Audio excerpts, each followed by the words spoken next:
Урматтуу Борбор калаанын жарандары жана коноктору, акыркы күндөрү телефон аркылуу алдамчылык фактылар көбөйүп жатканын бир нече жолу айтып келгенбиз.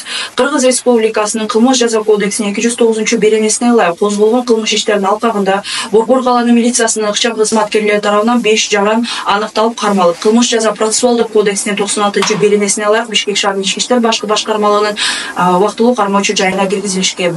Буга байланыштуу Бишкек шаардык ички иштер башкы башкармалыгы Telegram каналындагы топтордо жумуш издеп жүргөн жарандарга, жеке транспорт менен алектенген адамдарга, Яндекс таксисттерине кайрылат.